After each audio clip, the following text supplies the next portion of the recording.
মঞ্চের সামনে উপবিষ্ট এবং পথ চলতি মানুষ এবং আশেপাশে যে শ্রোতারা শুনছেন তাদের প্রত্যেকের প্রতি আমার সম্মান জানিয়ে আমি আমার সামান্য একটা বক্তব্য এখানে রাখবো।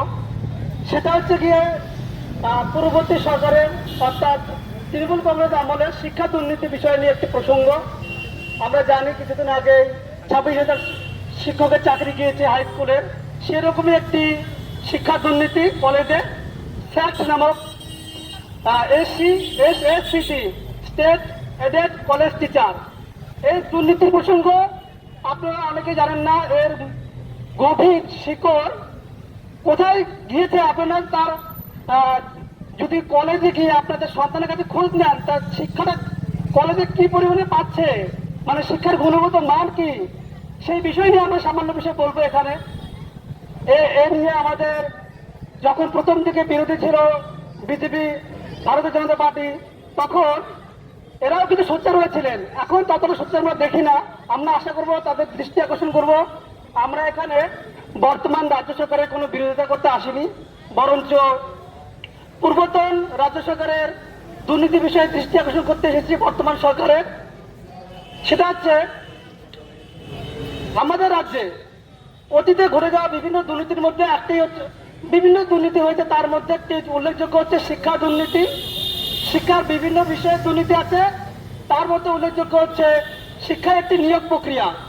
নিয়োগ প্রক্রিয়া নিয়ে আমরা জানি প্রাইমারিতে, আপার প্রাইমারিতে, হাই স্কুলে বিভিন্ন দুর্নীতি, কিন্তু কলেজে স্যাট নামক অধ্যাপক এই নিয়োগের যে দুর্নীতি হয়েছে আপনারা সেটা কল্পনাই করতে পারবেন না। কারণ 26,000 শিক্ষকের যে বাতিল হয়েছে প্যানেল, সেখানে কোনো অযোগ্য ছিল না, পরীক্ষায় দুর্নীতি হয়েছে, এখানে সম্পূর্ণ অযোগ্য। স্টেট কলেজ এডেড টিচার এরা প্রথমে একটি গেস্ট হিসেবে ছিলেন, অর্থাৎ পার্ট টাইম হিসেবে ছিলেন। তৃণমূল সরকার কোনো ধরনের পরীক্ষা না নিয়ে বা মেধার বিচার না করে 2019 থেকে 20 সালে একটা শুধু নির্দেশিকা জারি করে তাদেরকে পার্মানেন্ট করে দেওয়া হয়। কোনো পরীক্ষা, কোনো যোগ্যতার বিচার না করে তাদের স্যাট নামক অধ্যাপক নাম দিয়ে নিযুক্ত করে দেওয়া হয়। কলেজে পড়াতে গেলে তাকে সেট পাস করতে হয় বা নেট পাস করতে হয় বা তাকে গবেষণার মধ্য দিয়ে যেতে হয়, এমফিল কিংবা পিএইচডি। সেই স্যাট স্টুডেন্ট কোনো ধরনের যোগ্যতা নেই, অথচ তারা দিনের পর দিন নিম্নমানের শিক্ষা দিয়ে যাচ্ছেন কলেজের শিক্ষার্থীদের। এই বিষয়ে আমরা প্রথম থেকে বিরোধিতা করে এসেছি, আজও করছি। কিন্তু এর বিপরীতে আমরা যারা যোগ্য এবং আমাদের মতো আরো হাজার হাজার লক্ষ লক্ষ চাকরি প্রার্থী যারা যোগ্য, net, set, MPhil, PhD degree complete করে জীবনের একটা দীর্ঘ সময় গবেষণার মধ্য দিয়ে যেতে হয়েছে, তার সময়কে, মূল্যবান সময়কে তাকে গবেষণার মধ্য দিয়ে যেতে হয়েছে, তারা হাজার হাজার যোগ্য ক্যান্ডিডেট বঞ্চিত। কারণ এখানে কোনো পরীক্ষা পদ্ধতি অনুসরণ করা হয়নি, কোনো নিয়োগ প্রক্রিয়াই হয়নি। সরাসরি টিএমসির কিছু ক্যাডারকে সরাসরি পার্মানেন্ট পোস্টে নিযুক্ত করে দেওয়া হয়েছে। এর বিরুদ্ধে আমরা প্রথম থেকেই আন্দোলন করে এসেছি, আজও করছি। এই বিষয়ে আরো দুটো কথা বলতে চাই। আমরা যারা গ্রাম থেকে উঠে এসেছি, দিনের পর দিন দীর্ঘ পরিশ্রম করে নিজের ভিটে মাটি জমি বিক্রি করে মাথার ঘাম পায়ে ফেলে পরিশ্রম করে গবেষণা করে যাচ্ছি, অথচ সেখানে স্যাটের সংখ্যা 50 বা 40 নয় বা 60-70 নয়, প্রায় 14,000 স্যাট পশ্চিমবঙ্গের সমস্ত কলেজগুলো মিলিয়ে প্রায় 14,000 স্যাট।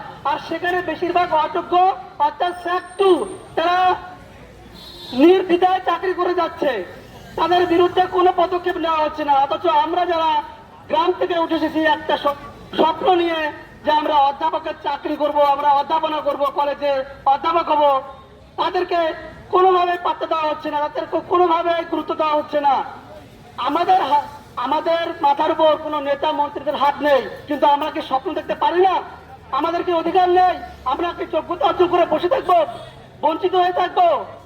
আর যাদের যে ছেলে মেয়ের উপর নেতার হাত আছে, মন্ত্রী হাত আছে, তারা যোগ্যতা ছাড়া কলেজে চাকরি করবে। এই স্যাক্ট নিয়োগ করার সময় 2019 থেকে 20 তাদেরকে পার্মানেন্ট পোস্ট দিয়ে দেওয়া হয়, কিন্তু যখন পার্মানেন্ট পোস্ট দেওয়া হয় তখনও কিন্তু প্রচুর অযোগ্য চাকরি প্রার্থীদের পিছন দরজা দিয়ে ঢুকিয়েছিল, অর্থাৎ তারা পূর্বে চাকরি করতো না, তারা পূর্বে গেস্ট হিসেবে ছিলেন না, তাদেরকে সরাসরি পিছনের দরজা দিয়ে পার্মানেন্ট পোস্ট দেওয়া হয় স্যাক্ট হিসাবে। সেখানে যে ওই কলেজে যে শিক্ষকরা অর্থাৎ অধ্যাপকরা চাকরি করতেন, তারা তাদের ভাই বোন আত্মীয় স্বজনদেরকে মানে পিছন দরজা দিয়ে এই কলেজের অধ্যাপনা, এত গুরুত্বপূর্ণ একটি বিষয়, কলেজের অধ্যাপক যারা মানুষ গড়বেন এই সম্মানীয় পদে, তাদেরকে দুর্নীতির মাধ্যমে কলেজে নিযুক্ত করেছেন। আমরা এর বিরুদ্ধে সোচ্চার হয়েছি। যারা আপনারা আপনাদের সন্তানরা কলেজে পড়ছেন তাদের কাছ থেকে বিষয়টি শুনবেন, তাদের শিক্ষার গুণগত মান কোন পর্যায়ে পৌঁছে গেছে। তারা ওই শিক্ষকরা কি করছেন, ছাত্রদের তাদের প্রশ্নপত্র বলে দেওয়া, তাদেরকে উত্তরপত্রে বেশি নম্বর পাইয়ে দেওয়ার টপ দিয়ে তাদেরকে টিউশন পড়ানোর ব্যবস্থা করছে। তারাই কলেজের অধ্যাপক, আবার তারাই টিউশন পড়াবেন, তারা প্রশ্ন বলে দেবেন, তারা উত্তরপত্রে বেশি নম্বর দেবেন। এইভাবে আমাদের শিক্ষা ব্যবস্থাকে ভেঙে দিচ্ছে। আপনারা জানেন এই রকম দুর্নীতি হয়েই 26,000 স্কুল শিক্ষকদের চাকরি গেছে। আমার এটুকু বলা ছিল, আপনারা দেখতে পেরেছেন এখানে আমরা বিজ্ঞপ্তি ব্যানার দিয়েছি। আমার পয়েন্ট ছিল স্যারদের বহিষ্কার করে যারা যোগ্যতা সম্পন্ন তাদেরকে করা হোক, কিন্তু শুধু নিয়োগটা হবে সিএসসি বা উপযুক্ত পরীক্ষার মাধ্যমে। কোনো নেতা মন্ত্রীর ভাই বোন বা আত্মীয় স্বজন পোষণ হবে না, সেখানে সকলকে একই পরীক্ষার মাধ্যমে যোগ্যতার মাধ্যমে তাদেরকে কলেজে নিয়োগ দিতে হবে। যদি স্যাক্ট রাখতেই হয়, যেমন সিভিক পুলিশদের ঢালাই বাছাই হচ্ছে, আমরা মাননীয় মুখ্যমন্ত্রীর কাছ থেকে শুনেছি, যদি স্যাক্ট রাখতেই হয় তাদেরকেও ঝাড়াই বাছাই অর্থাৎ নির্দিষ্ট পরীক্ষার মাধ্যমে কলেজে নিয়োগ দিতে হবে। এটাই আমাদের দাবি। এরপরেও আমাদের আরো অনেক বক্তা আছেন, তারা বলবেন। আশেপাশে যে শ্রোতারা মঞ্চে শুনছেন তাদেরকে অসংখ্য ধন্যবাদ। এরপরে আমাদের আরো বক্তা আছে, তারা বলবেন। নমস্কার। নমস্কার, আমি সুরজিৎ দাস, একজন UGC net PhD scholar, batch November 2024। আমি ব্যক্তিগতভাবে আইনের ছাত্র নই, কিন্তু আমার আইন সম্পর্কে যতটুকু ধারণা আছে তার উপরে ভিত্তি করেই আমি 2-4টে কথা বলতে চাই। 2019 সালের 23শে ডিসেম্বর একটি বিতর্কিত মেমোরেন্ডাম বেরোয় পূর্বতন রাজ্য সরকারের নেতৃত্বে। সেই 2081 বা 2081 নম্বর মেমোরেন্ডামে কিছু পরিকাঠামোগত পরিবর্তনের কথা বলা হয়, যার মাধ্যমে রাজ্যের সরকারি ও সরকার পোষিত কলেজগুলোতে কর্মরত তৎকালীন guest, part timers, contractual whole timers, teaching staff বা শিক্ষক যারা ছিল তাদেরকে একটি ছাতার তলায় আনা হয়, যার নাম দেওয়া হয় স্টেট এডেড কলেজ টিচার্স, সংক্ষেপে যাকে আমরা বলি স্যাক্ট। সমস্যা শুরু হয় সেখান থেকেই, যখন সেই মেমোরেন্ডামে এটা উল্লেখ করা ছিল যে কোট আনকোট আমি বলি,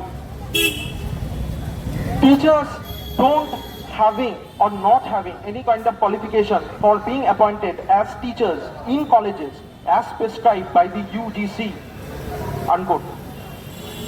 আবার বলছি, the teachers who do not have any qualification as per the UGC norms, তাদেরকে রেগুলারাইজেশন এর থ্রু দিয়ে তাদের পার্মানেন্ট করে দেওয়া হলো। আর তাদেরকে বলা হলো that they will be entitled for government funded remuneration.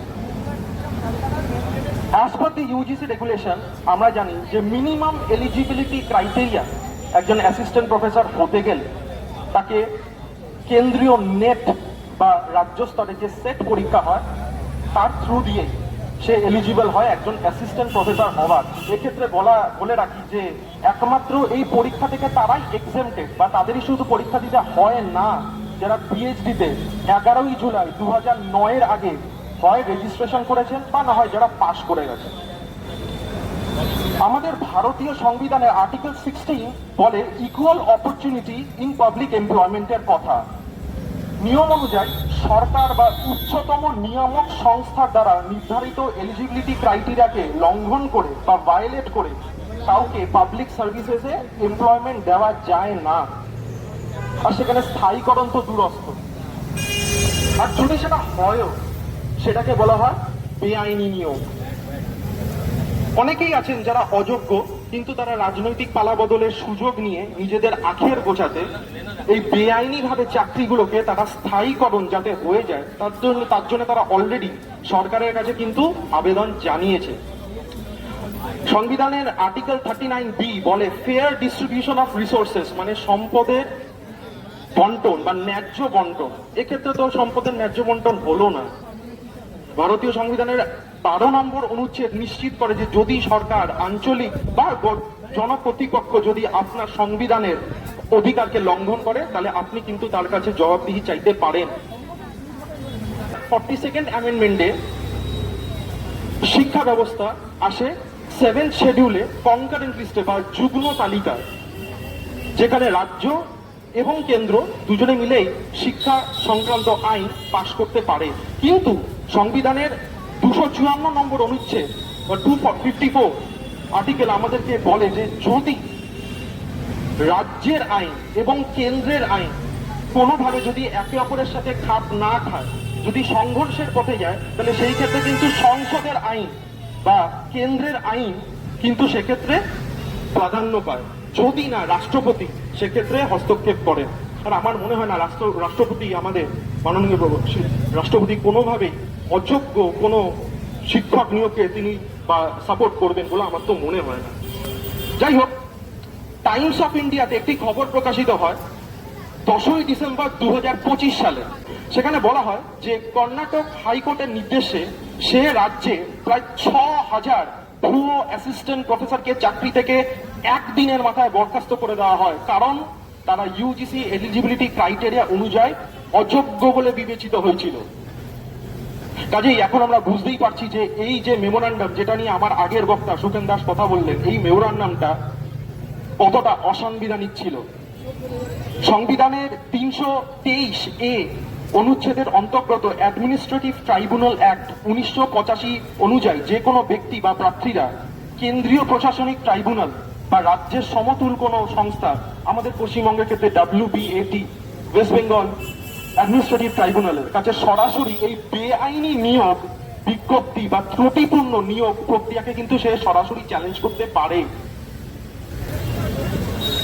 আমাদের দুর্ভাগ্য যে আগের সরকার যখন ছিল, তার এক শিক্ষামন্ত্রী এ কথা বলেন যে যে ছেলেরা তার দলের ঝান্ডা ক্যারি করবে, ঝান্ডা বহন করবে বা তাদের রাজনৈতিক পোস্টার দেয়ালে ছাপাবে বা দেয়ালে দেয়ালে যারা পোস্টার লাগাবে, তাদের এই শ্রমের বিনিময় তাদেরকে সরকারি চাকরি পাইয়ে দেওয়াটাই নাকি সেই শিক্ষামন্ত্রীর নাকি নৈতিক কর্তব্য। ভাবুন কতটা আস্পর্ধা হলে একটা মানুষ শিক্ষামন্ত্রী পদে থেকে এই বেআইনি কথাবার্তা তিনি বলতে পারেন। বেশ, সেক্ষেত্রে প্রিভেনশন অফ করাপশন অ্যাক্ট 1988 বা দুর্নীতি প্রতিরোধ আইন 1988 সাহায্য আমরা হয়তো পরবর্তীকালেও নিতে পারি। তথ্য অনুযায়ী এই যে ইউজিসি নেট এক্সাম ভারতের সবচেয়ে কঠিন 10টি পরীক্ষার মধ্যে একটি, আর তালিকায় প্রথমেই রয়েছে ইউপিএসসি সিভিল সার্ভিসেস। কিন্তু এই সভা করার আগে আমাকে কিছু মানুষ, যাদের সাথে আমি ব্যক্তিগতভাবে দেখা করেছি, তারা উচ্চশিক্ষার বেশ কিছু পদে, উঁচু পদে তারা রয়েছে এবং তারা বলেওছেন আমাকে যে এরকম তো নেট পাস অনেকেই আজকাল করে, আর যেহেতু আমরা সবে পাস করেছি আমাদের নাকি 15-16 বছর অপেক্ষা করতে হবে। কাকতালীয় ভাবে যারা এই কথাগুলো বলেছেন তারা নিজেরাই এই পরীক্ষা কোনো জীবনে পাশ করেননি, তার পরীক্ষা তারা বসেনও নি। পাশ করলে হয়তো এই কথা তারা বলতে পারতেন না। যেই আর কি কারণে তারা এই দুর্নীতিকে সমর্থন করছে সেই কারণটাও আমার কাছে, আমাদের কাছে যারা যোগ্য তাদের কাছে স্পষ্ট নয়। স্কুল সার্ভিস কমিশন এবং টেটের দুর্নীতি যদি সুপ্রিম কোর্ট অব্দি যেতে পারে, তাহলে পশ্চিমবঙ্গে বা ভারতবর্ষে চলা বহুদিন ধরে এই উচ্চশিক্ষার দুর্নীতির ফয়সলা কেন সুপ্রিম কোর্টে হবে না? আমরা কোনো রাজনৈতিক দলের প্রতিনিধিত্ব করছি না বা করতে আসিও না। আমাদের সম্বল সম্বল স্রেফ মেধা, পরিশ্রম, যোগ্যতা। আমরা স্যাক্ট ওয়ানের পাশেও আছি, কারণ মেমোরান্ডাম অনুযায়ী তারাই নাকি যোগ্য। বেশ, তাদের যোগ্যরও বিবেচনা হবে, সেখানেও ঝাড়াই বাছাই হবে। যদি ভেরিফাই করে জানা যায় যে স্যাক্ট ওয়ানেরা যোগ্য, আমরা তাদের পাশেও আছি। তাই আমরা রাজ্যের নবনিযুক্ত সরকারের দৃষ্টি আকর্ষণ করতে চাইছি, আমরা তাদের কাছে আবেদন রাখবো যেন তারা যোগ্য প্রার্থীদের কথা একটু ভাবে। আমি এই বলেই আমার সংক্ষিপ্ত বক্তব্য এখানে শেষ করছি। ধন্যবাদ। নমস্কার সবাইকে, যারা এখানে এসেছেন বা যারা পথ চলতি মানুষ। আমাদের আজ একটা এজেন্ডা আছে। এজেন্ডাটা কি? এজেন্ডাটা আগে বোঝানো হোক। সেটা হচ্ছে যে এটা বলা হচ্ছে স্যাক্ট বিরোধী আন্দোলন। স্যাক্ট মানে কি? আমার আগের বক্তা যেমন বললেন যে স্যাক্ট হচ্ছে স্টেট এডেড কলেজ টিচার্স, যেখানে নন টিচিং স্টাফসও আছে, প্রফেসরসও আছে। একটা বেআইনি, একটা অরাজনৈতিকই বলবো না, অনৈতিকও বটে একটা মেমোরান্ডাম 2081 যেটা রাজ্য সরকার বার করে। সেই মেমোরান্ডাম ওয়াইজ যাদের রিক্রুটমেন্ট প্রসেস ঠিকঠাক ছিল না সরকারি কাজে, তাদেরকেও পার্মানেন্ট চাকরি দেওয়া, এটা ছিল মেমোরান্ডামের মোটামুটি ক্রাফট। ব্যাপারটা হলো, এই মেমোরান্ডামের জন্য ক্ষতিটা কাদের হয়? ক্ষতিটা হয় সেই যোগ্য ছেলে মেয়েদের, যারা দিনের পর দিন, রাতের পর রাত পড়াশোনা করে ইউজিসি নেট সেট ক্লিয়ার করে, কিন্তু ইন্টারভিউ প্রসেসে যাওয়ার পর তারা দেখতে পায় তাদের ইন্টারভিউ ভালো যাচ্ছে, তারা সব প্রশ্নের উত্তর দিয়ে আসতে পারছে, কিন্তু তাদের আর রিক্রুটমেন্টটা হচ্ছে না। যেমন আমরা টেটে তো এই রাজ্য, আগে রাজ্য সরকার দেখিয়েছে এই রাজ্যে কিভাবে টেটে 2016 থেকে যে রিক্রুটমেন্টগুলো হয়েছে, 26,000 পুরো রিক্রুটমেন্টই ফলস ছিল, 8,000 টেন্টেড ছিল, বাকি 18,000 ভুক্তভোগী হয়েছে। ঠিক সেরকম ভাবে ইউজিসি নেট সেটের ইন্টারভিউ প্রসেসগুলো পুরোটাই রিগড হতো। কিভাবে রিগড হতো? স্যাক্ট আসার অনেক আগের থেকে এগুলো চলছে। ব্যাপারটা হলো, এই রাজ্যে একটা ইকোসিস্টেম আছে। সেই ইকোসিস্টেমটা 34 বছর যখন সিপিএম সরকার আসে, সেই সময় থেকে এই ইকোসিস্টেমটা আর কি ফুলে ফেঁপে ওঠা শুরু করে। বামপন্থী ইকোসিস্টেম, যেখানে যে প্রফেসররা প্রথম চাকরি পেয়েছিল তারা হয়তো যোগ্য ছিল, কিন্তু তারপর তারা নিজের লবির লোকজনকে, শুধুমাত্র রাজনৈতিক স্বার্থ চরিতার্থ করার জন্য নিজের লবির লোকজনকে ঢোকাতে শুরু করবে চাকরিতে। ইন্টারভিউ, রিগড ইন্টারভিউ করলাম। রিগড ইন্টারভিউ যখনই বামপন্থী ইকোসিস্টেম এদের গায়ে যখনই নুন পড়তে শুরু করলো, তখনই এরা প্রফেসরের রিক্রুটমেন্ট করতে শুরু করলো। যেমন যাদবপুর বিশ্ববিদ্যালয়ে বামপন্থী ছাত্র সংগঠন এসএফআই, যাদবপুর বিশ্ববিদ্যালয়ে এসএফআই পিএইচডি তে দুর্নীতি করে। একটা দুর্নীতি আমাদের চোখে এসেছে, এখানে এসএফআই মিছিল যাচ্ছে, দুর্নীতিগ্রস্ত একটা ছাত্র সংগঠন। যাই হোক, তো এই দুর্নীতিগ্রস্ত ছাত্র সংগঠনের কাজটা যাদবপুরে ছিল যে তারা পিএইচডি তে স্ক্যাম করেছে। আবার একটা স্ক্যাম আমরা দেখতে পেয়েছি, 100টা স্ক্যাম আমরা দেখতে পাইনি।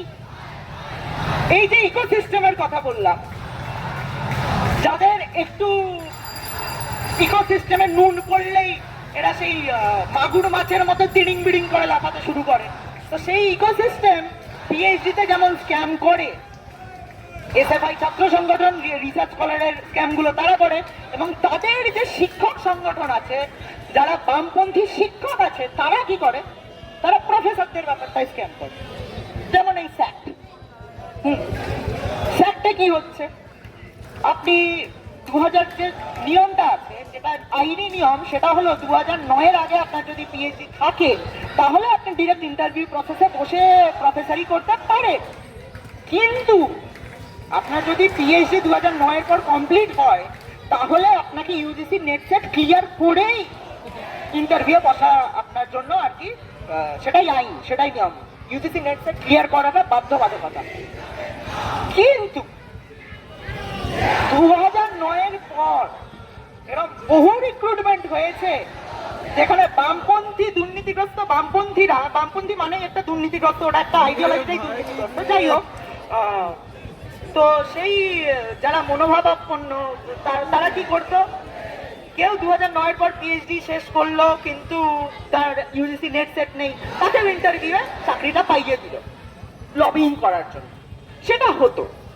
এবার আমাদের দাবিটা, এই জিনিসটা তৃণমূল সরকারের সময় হয়েছে, তৃণমূল সরকারের সময় তো সব স্তরেই দুর্নীতি ছিল, তো এই দুর্নীতিটা আরো ফুলে ফেপে ওঠে তৃণমূল সরকারের সময়। কিন্তু আমাদের দাবিটা, আমাদের চাকরি বিরোধী আন্দোলনের দাবিটা হচ্ছে এই যে বেআইনি একটা মেমোরান্ডাম 2081, এই মেমোরান্ডামটাকে ক্যান্সেল করতে হবে।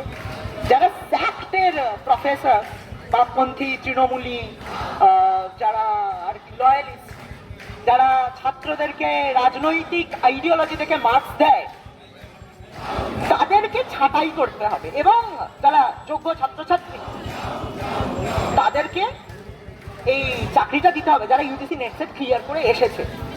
এবং আরেকটা কথা বলে রাখা ভালো, আমরা দিল্লির যন্তর মন্তরে বসে থাকা আরশোলা নই, we are not bloody bottom feeders যারা অনশনের নামে প্রহসন চালাবো। একজন অনশন করবে, তার সামনে 10 জন বসে খাবার খাবো, সেখানে ফুড ব্লগাররা গিয়ে ফুড রিভিউ দেবে না, আমরা আরশোলা নই। We can live with our heads held high. We are not bloody bottom feeders like the cockroaches. আর ককরোচ জনতা পার্টির যেখান থেকে উৎপত্তি, সেটা হলো যারা ফেক ডিগ্রি নিয়ে, এই স্যাক্টের তাই যারা ফেক ভাবে চাকরি পেয়েছে, ককরোচ তাদেরই বলা হয়েছিল যারা ফেক ডিগ্রি নিয়ে ওকালতি করছিল। কিন্তু বামপন্থীরা তো পড়াশোনা করে না, ওরা ভেবেছিল যে সব যুব সমাজকেই বলে ককরোচ বা আরশোলা বলা হয়েছে, না সেটা হয়নি। তো যাই হোক, আমরা আরশোলা নয়, আমরা পড়াশোনা করেছি, আমরা ইউজিসি নেট সেট, আমি করিনি, বাট যারা আমার দিদিরা দাদারা যারা ইউজিসি নেট সেট ক্লিয়ার করেছে তারা এবার চাকরি পাচ্ছে না। কেন? কারণ এই রিট সিস্টেম এই আরশোলাদের ওপরে তুলছে। কিন্তু আরশোলারা যদি ওপরে উঠতে শুরু করে, সমাজে যাবে, রোগ ছড়াবে, বামপন্থা ছড়াবে, বামপন্থা মানেই রোগ, মানসিক বিকাশ, তো সেটা ছড়াবে। সেটা যাতে না ছড়ায়, তাই জন্য এই স্যাক বিরোধী আন্দোলনটা দরকার। এই স্যাক বিরোধী আন্দোলন কি করবে, এই প্রফেসর, এই টিচার্সদের পুরো ঠিকুজি কুষ্টি বার করবে এবং কে কে অযোগ্য তাদের বার করে তাদের চাকরিটা খাবে। তার জন্য কোর্ট কেস হয়েছে, সেই কোর্ট কেসগুলোকে আরো মিডিয়ার সামনে আমাদের আনাটা দরকার এবং আমাদের লিগ্যাল রিসোর্সেস দিয়ে এগুলোকে ফাইট করা দরকার। যাই হোক, শেষ করতে আমি এটাই বলবো যে ক্যাম্পাস, অনেক ক্যাম্পাস যেমন যাদবপুর প্রেসিডেন্সি, জেএনইউ, এগুলো বামপন্থার আতুরঘর এবং দেশদ্রোহীদের আতুরঘর। তার কারণ হচ্ছে প্রফেসররা, আমি বললাম, রাজনৈতিক মতবাদ দেখে পরীক্ষায় নাম্বার দেয়। তো এই প্রফেসরদের যখনই আমরা ছেটে দেবো, তখনই রাক্ষসের গলাটা ছেটে দেওয়া হয়, ঠিক আছে? বাকি ধরটা নিজে থেকে নিস্তেজ হয়ে যাবে, তখন দেশদ্রোহিতাও কমে যাবে, লাল সেলামও কমে যাবে, আর আজাদি স্লোগানও কমে যাবে, তিনটেই কমে যাবে। ও প্রথমে আমাদের মাথাটা, মানে কান টানলে যে মাথা আছে, প্রথমে কানটা টানতে হবে।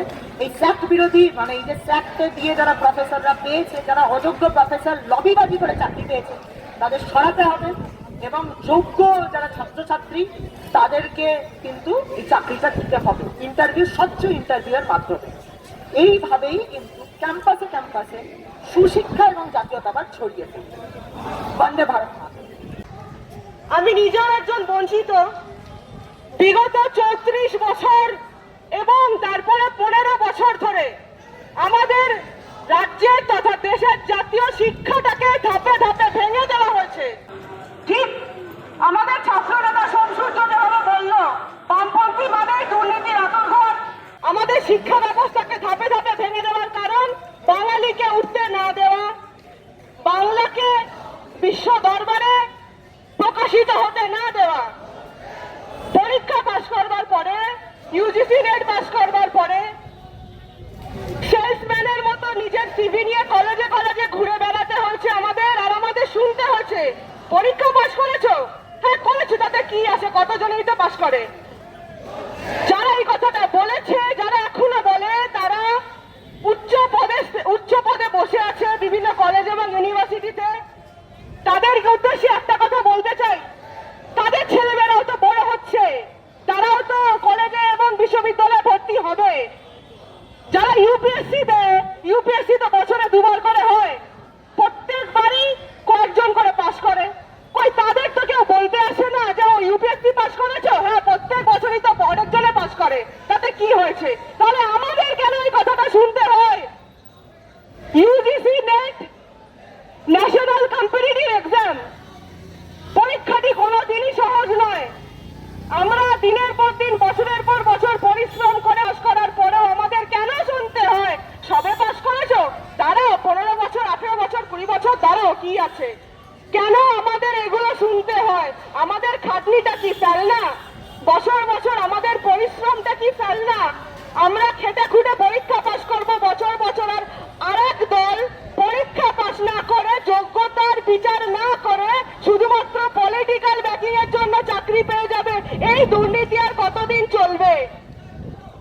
আমাদের জাতীয়তাবাদী সরকার তথা আমাদের সকলের ভালোবাসার প্রিয় শ্রদ্ধা মাননীয় মুখ্যমন্ত্রী শ্রী শুভেন্দু অধিকারী মহাশয়ের কাছে এই মঞ্চ থেকে আমি আন্তরিকভাবে আবেদন জানাবো, উনি যাতে আমাদের এই বিষয়টি কলেজে এবং ইউনিভার্সিটিতে হওয়া চূড়ান্ত দুর্নীতির বিষয়টি মাথায় রেখে তার যথাযথ বিচার উনি করেন, যথাযথ পদক্ষেপ নেন। আর আমরা যারা জাতীয়তাবাদী স্টুডেন্টস এবং স্কলার্স এবং রিসার্চার্স, আমাদেরকে আমাদের দেশের প্রতি জাতীয় কর্তব্য পালন করার একটি সুযোগ করে দেন। ধন্যবাদ। যারা যোগ্য প্রার্থী সেই সমস্ত সকল মানুষকে এই মঞ্চ থেকে আমার একটাই আবেদন যে ভারতবর্ষ কিন্তু অনেক বড়। ভারতবর্ষে আজকে না, এই সভ্যতা অনেক পুরনো। আমাদের শিক্ষা ইউরোপে সমাদৃত। আমরা সেই শিক্ষা থেকে বঞ্চিত হচ্ছি। আমরা সেই যোগ্য শিক্ষকদের নিজেদের জায়গায় প্রতিষ্ঠিত করতে পারিনি বলে দীর্ঘ 75 বছর ধরে খেলা চলছে। আমি কোনো সরকারকে বলতে বাধ্য নই, সরকার নিজেরা জানে, বা সরকারের যারা চাপরাশি তারাও জানেন যে তারা কি ক্ষতিটা করেছে। কিন্তু আজকে বহিরাগত কেউ একজন এসে নালন্দা বিশ্ববিদ্যালয়ের লাইব্রেরিকে পুড়িয়ে দিয়ে কি মজা পেয়েছিল তা বোধহয় এখনো অনেকের মাথায় ঢোকেনি। সেই লাইব্রেরি যদি আজকে ঠিকঠাক থাকতো, সেখানকার বইগুলো, শিলালিপিগুলো, পত্রলিপিগুলো আজকে যদি বেঁচে থাকতো, আমাদের মধ্যে আমরা পেতাম, তাহলে বোধহয় রাস্তাঘাটে যে সমস্ত বিশৃঙ্খলা হয়, রাজনৈতিক ক্ষেত্রে যে সমস্ত বিশৃঙ্খলা হয়, সেগুলো হয়তো হতো না। এটা আমাদের দুর্ভাগ্য। এটা আমাদের দেখতে হয় যে আমাদের ভারতবর্ষ একটা সনাতন ধর্মী পরিবেশের মধ্যে দিয়ে আমরা জাগ্রত। বাইরের কিছু যোদ্ধা বলতে আমি বাধ্য হই। যদি কাউকে ধরি, আমি লেনিন, স্টালিন, মার্কস, এঙ্গেলস, এরা তো বাইরে। আমাদের মধ্যে তো নেতাজি সুভাষচন্দ্র বোস ছিলেন, ভগৎ সিং ছিলেন, সুখদেব সিং, এরকম তো মাস্টারদা সূর্য সেন ছিলেন, এরকম প্রচুর লোক ছিলেন আমাদের যারা ফ্রিডম ফাইটার। এছাড়া অরবিন্দ ঘোষ, রবীন্দ্রনাথ, বঙ্কিমচন্দ্র চট্টোপাধ্যায় বই এখনো হয়তো মাস্টারদিরা পড়ে শেষ করে উঠতে পারেনি, কেননা সেই ভাষা পড়ার তাদের যোগ্যতা নেই। সেই জন্য এখনো কিছু কিছু জায়গায় বিশৃঙ্খলা করতে তারাই আগে এগিয়ে আসে। আমি সেই জন্যই বলতে চাই যে ভারতবর্ষের সেই সুজলা সুফলা মলয়জং শীতলং, এই শব্দটাকে যদি নব্য ছাত্রছাত্রীরা মাথায় রাখেন, আগামী দিনের ভারতবর্ষ হয়তো খুব সুন্দরভাবে আবার সাজানো হবে। বিশৃঙ্খলাকে কেউ প্রশ্রয় দেবেন না। ভারতবর্ষ বিশৃঙ্খলা কোনোদিনই পছন্দ করেনি। 75 বছর ধীরে ধীরে অপশাসনের ফলে বিশৃঙ্খলা আমাদের হাড়ে হাড়ে মজ্জায় মজ্জায় ধ্বনিত হয়েছে। যাই জন্য আজকে আমাদের বিভিন্ন জায়গায় আমরা বিশৃঙ্খলা লক্ষ্য করতে পারি। ভাষা, কুসংস্কার, মানে অপপ্রচার, কোথা দিয়ে বলবো আর। মা বোনেদের তো সম্মান ভুলণ্ঠিত হচ্ছে। যে সরকারি আসুন না কেন, এই ভুলণ্ঠিত মা বোনেদের আমরা উদ্ধার করতে পারি না, সেটাও আমাদের লক্ষণীয় বিষয়। এটাও শিক্ষার অভাব। ওই জন্যই সবাইকেই আমরা বলছি যারা যতদূর এই মাইকের আওয়াজ যায় প্রত্যেককেই বলছি, বিশৃঙ্খলা না কাউকে করতে দিয়ে না নিজেরা করে শিক্ষার দিকে মনোনিবেশ করুন। প্রকৃত শিক্ষা, রাজনীতির অনেক উপরে উঠুন, অনেক উপরে শিক্ষা আছে। আজকে যে শিক্ষায় অবহেলিত যারা যোগ্য টিচাররা রাস্তায় বসে থাকে, সেখানকার মন্ত্রী হওয়ার কোনো যোগ্যতাই কোনো সরকারের নেই। সমস্ত সরকারের কাছে আগেও অনেকে করেছে নিবেদন, এখন নব্য সরকারের কাছে আমার নিবেদন থাকবে, এটা অবিলম্বে আপনারা যে দুর্নীতিগ্রস্ত অপশাসন আগে বিগত সরকারের আমলে চলেছে, অবিলম্বে তার বিচার করে যোগ্য যারা তাদেরকে সেই পদে আসীন করুন। কারণ যোগ্যতার বিচার আপনি করবার কেউ নেই, আপনি একটা পদে আছেন সেই জন্য আপনার দায়িত্ব, কিন্তু ভারত মাকে রক্ষা করার দায়িত্ব আমাদের প্রত্যেকের। যদি যোগ্য পদে মাস্টারমশাই, ডাক্তারবাবুরা, এরকম যারা মানে গুরুত্বপূর্ণ যারা রয়েছেন পদে, তারা যদি না আসেন তাহলে আগামী দিনে ভবিষ্যৎ অন্ধকার। অবিলম্বে আমি রাজ্য সরকারের কাছে অনুরোধ করব, যিনি শিক্ষামন্ত্রী আছেন তার কাছে অনুরোধ করব যে যে সমস্ত যোগ্য টিচাররা রাস্তায় বসে আছে, যদি তাদের অবিলম্বে আপনারা রিক্রুটমেন্ট না করেন তাহলে অন্য কোনো বড় কিছু হলে আপনারা তার জন্য দায়ী থাকবেন।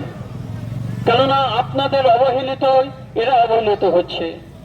আপনারা যদি এর দিকে মন দেন তাহলে এরা কিন্তু ঠিকঠাক মতো নিজেদের জায়গায় আসীন হবেন। তখন এই বিশৃঙ্খলাকামী যারা ভারতবর্ষে বিভিন্ন জায়গায় ছড়িয়ে রয়েছে তারা কিন্তু আর তৈরি হবে না।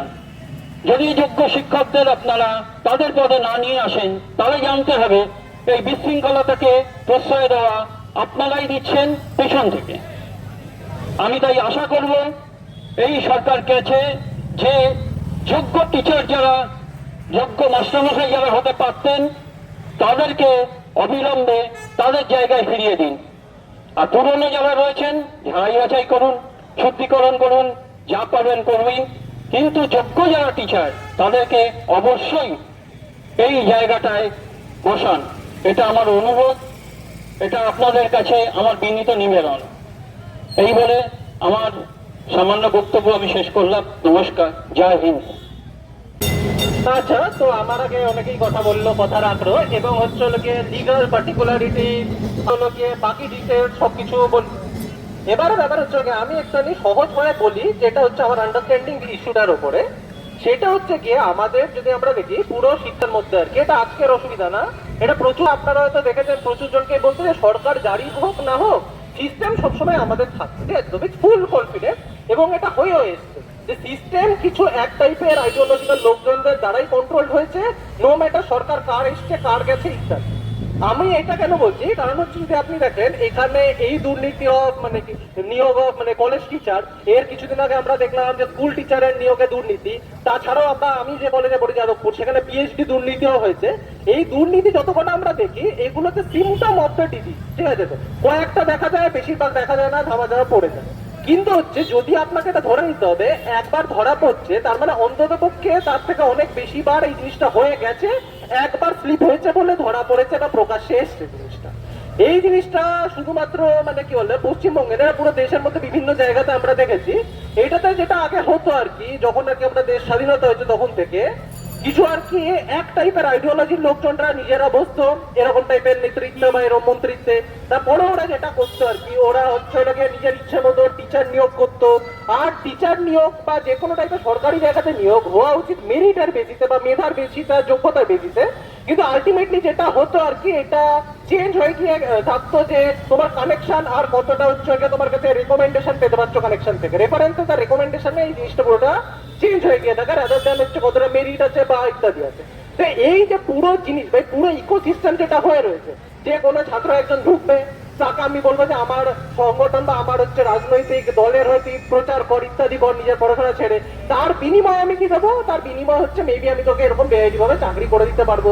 আর যখন কেউ এই বেআইনি ভাবে চাকরি পেয়ে যায়, তার সবসময় মাথার উপর একটা খড়া ঝুলতে থাকে যে হচ্ছে কি আমাকে যে কোনো সময় বার করে দিতে পারে। তার জন্য তাকে তার উপরের লোকজনরা যা বলে সেটাকে ফলো করতে হয়।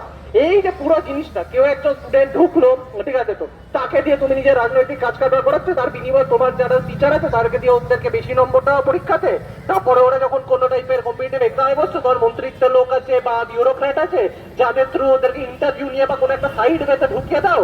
তারপরে আর কি একটা আইন পাস করে ওদেরকে মেবি ওদের থেকে কিছু টাকা দাও আইদার, বা কোনো পলিটিক্যাল ফেভার নাও, বা নিজের ইন্টেলেকচুয়াল স্ফিয়ার ইনফ্লুয়েন্স জমায় রাখার জন্য এদেরকে ইউজ করে তুমি বেসিক্যালি হচ্ছে কি এদেরকে চাকরি পার্মানেন্ট করবা। এর ফলে যেটা হচ্ছে, এই সিস্টেমের বাইরে যারা হচ্ছে সত্যিকারের যোগ্য ক্যান্ডিডেট, যারা নিজেদের মেধাতে চাকরি পেয়েছে বা পাওয়ার যোগ্যতা রাখে, তারা শান্ড আউট হয়ে যাচ্ছে। এর জন্য যেটা হচ্ছে, এই যোগ্য ক্যান্ডিডেট যখন বাইরে থাকছে, তুমি যতই ইলিগাল চাকরি নাও, যতই রেফারেন্স রেকমেন্ডেশন আনো, এইটা দিয়ে কখনো তুমি রিপ্লেস করতে পারো না একটা জিনিস যেটাকে বলে মেধা বা কোয়ালিটি। সেই কারণে যেটা হচ্ছে যে পশ্চিমবঙ্গের মধ্যে আমি যদি দেখি এক্সাম্পল দিয়ে, শিক্ষার মান যে পড়ছে, স্কুলের বলুন, টিচারের রিক্রুটমেন্ট ক্যাম্প বা কলেজের রিক্রুটমেন্ট ক্যাম্প বা ইত্যাদি, তার প্রধান কারণ এটা যে হচ্ছে একটা ভেরি কোর যারা টিচার হবে, যারা পরের জেনারেশনকে টিচ করবে বা ট্রেন করবে, তাদের মধ্যেই যদি হচ্ছে ইমপিউরিটি বা এরকম ইলিগালি লোকজন ঢোকে, তাহলে হাউ ক্যান ইউ এক্সপেক্ট একটা ওয়ার্ল্ড ক্লাস লেভেলের তুমি এখানে টিচিং ইনফ্রাস্ট্রাকচার বা টিচিং এনভায়রনমেন্ট তৈরি করতে পারবে? তো সেটাই দুর্ভাগ্যের বিষয়। আজকে আমাদের যে প্রোগ্রাম হচ্ছে, এখানে আমার আগের বক্তারা ভালো করে এক্সপ্লেন করেছেন উইথ অল দ্য লিগাল আর হচ্ছে পার্লামেন্টারি ইনফ্লুয়েন্সের, যে কি কি কারণে বা কি কি লকে ভায়োলেট করে এরকম টাইপের যে ইলিগাল এমপ্লয়মেন্ট দেওয়া হচ্ছে, সেটা কতদিন ধরে চলছে। আর হচ্ছে এটাও দেখেছি আমরা এখানে, আমাদের আগের বক্তারাও বলেছেন যে এই কারণে প্রচুর জন যারা হচ্ছে তেল মানে নিজের মাথার ঘাম পায়ে ফেলে কাজ কারবার করছে এবং হচ্ছে যোগ্যতা পেয়েছেন বা প্রপার আমাদের যাদের কাছে সব টাইপের ক্রেডেন্সিয়াল রয়েছে টু বি দেয়ার, তারা পাচ্ছে না। এটাই খুব দুর্ভাগ্যজনক। আর এইটাকে যদি আমরা তৎপরভাবে ঠিক না করি, যেটা হবে, যত ডিলে হচ্ছে তত বেশি এই যে পুরো এডুকেশনের ইনফ্রাস্ট্রাকচার রয়েছে, এই পুরো এডুকেশনের ইনফ্রাস্ট্রাকচারটা আস্তে আস্তে আমরা দেখতে পাচ্ছি এদের মান কমছে এবং হচ্ছে এটা দিকে যাচ্ছে। তার জন্য আমরা দেখতে পাই সিগনিফিকেন্ট অ্যামাউন্ট অফ লোকজন যারা মেধাবী ভারতবর্ষ থেকে পিএইচডি না করে বিদেশ থেকে পিএইচডি করতে চায়। কেন? কারণ হচ্ছে ওরা জানে যে এখানে স্তরে স্তরে হচ্ছে দুর্নীতি রয়েছে, এক তো হচ্ছে ফান্ডিং কম, সেটা ছাড়া হচ্ছে কি করে ইউটিলাইজেশন অফ ফান্ড হচ্ছে তার প্রপার অডিটিং নেই। সেটা ছাড়া আমরা কলেজে দেখতে পাই জায়গায় জায়গাতে যে পিএইচডি তে চুরি থেকে শুরু করে টিচার রিক্রুটমেন্টটা চুরি, নন টিচিং স্টাফের মধ্যে ইলিগালি ভর্তি হওয়া। এইটা হয়তো আগে যখন সিপিএম এর আলোচ ছিল আইডিওলজিক্যালি হতো, তার কিছুটা মানে এখনো পড়ে আছে। তৃণমূলের সময় চাকরি বিক্রি হতো, ঠিক আছে, তো এরপরে কি হবে সেটা আমরা জানা, কিন্তু আমি আশা করবো এই জিনিসটা ওয়ান থিং ফর অল বন্ধ হয়। যার যেরকম আগে কথা বলা হলো যে সুপ্রিম কোর্টে গিয়ে যদি হচ্ছে প্রাইমারি টিচার যারা রিক্রুট হয়েছিল তাদের 26,000 চাকরি বাতিল হতে পারেন, কারণ হচ্ছে ওখানে ভুল ছিল প্রসিজারের মধ্যে। এখন যে প্রসিজার দিয়ে টিচাররা রিক্রুট হচ্ছে কলেজে, যেখানে কোনো প্রসিজারই নেই, তা অনলি বেসিস রেকমেন্ডেশনের রেফারেন্স থ্রু ইয়ার কানেকশন, সেটা তো পুরোপুরি বেআইনি। এবং এইটার উপরে আমরা চাইবো যে অ্যাডমিনিস্ট্রেশন হোক, ল হোক বা কোর্ট হোক, এদের পুরো মানে এদের ধ্যান আকর্ষণ করার জন্য যাদেরকে এর উপরেও প্রপার ব্যবস্থা হোক, এবং there needs to be a clean up and there needs to be a training of the swarm, যাতে কি হচ্ছে নতুন ভাবে এরকম টাইপের আর সোয়ার্ম তৈরি না হোক, যার মধ্যে এরকম টাইপের সাপটা বড় হয়, যারা আমাদের পুরো দেশের জন্যই থ্রেট। আর এরকমের জন্য আপনারা দেখতে পাবেন এরকম টাইপের কলেজের মধ্যে যখনই আমরা দেখেছি এরকম ডিসরাপটিভ কাজ কারবার হয়, বিএড যে হচ্ছে কাশ্মীরকে ভাঙার কথাবার্তা হোক, বিএড হচ্ছে ইনসার্জেন্সি অন্য জায়গাতে প্রমোট করা হোক বা টেরোরিস্টকে সাপোর্ট করো, তখন আপনারা দেখবেন সামহাউ ইন্ডিয়ান সরকারি ট্যাক্স পেয়ারের পয়সাতে যে টিচাররা পড়াচ্ছে কলেজের মধ্যে তারাও সাপোর্টের জন্য আছে। কেন?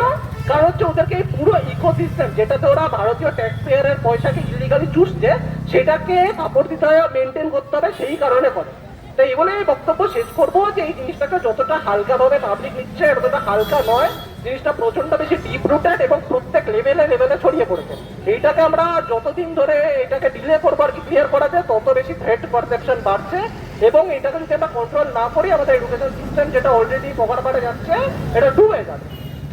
তো আমি এটাই আশা রাখবো যে যেহেতু অ্যাডমিনিস্ট্রেশন পশ্চিমবঙ্গে চেঞ্জ হয়েছে, অন্তত পশ্চিমবঙ্গের ওপরে পশ্চিমবঙ্গে যেভাবে বেআইনি নিয়োগ হয়েছে সেটার উপরে অ্যাটেনশন দেবে এবং এটার উপরে রিকোয়ার্ড অ্যাকশন নেবে। এবং নট অনলি পশ্চিমবঙ্গ, পুরো ভারতবর্ষের যেখানে এই জিনিসপত্র মানে এরকম টাইপের বেআইনি ভাবে হয়েছে, সেখানে অ্যাকশন নেওয়া হবে। এবং হচ্ছে প্রত্যেকজন যারা ইনভলভ আছে তাদের এক্সাম্পলারি পানিশমেন্ট দেওয়া হোক, যাতে কি এই পুরো ইকো সিস্টেমটা এরকম করে নিজের যা ইচ্ছে তাই করতে পারে না ভারতীয় ট্যাক্স পেয়ার পৌঁছায়।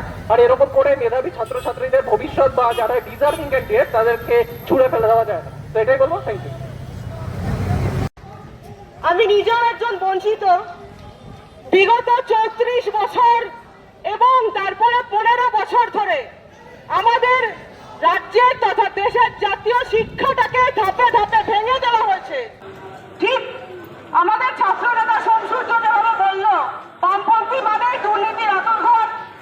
শিক্ষা ব্যবস্থাকে ধাপে ধাপে ভেঙে দেওয়ার কারণ বাঙালিকে উঠতে না দেওয়া, বাংলাকে বিশ্ব দরবারে প্রকাশিত হতে না দেওয়া।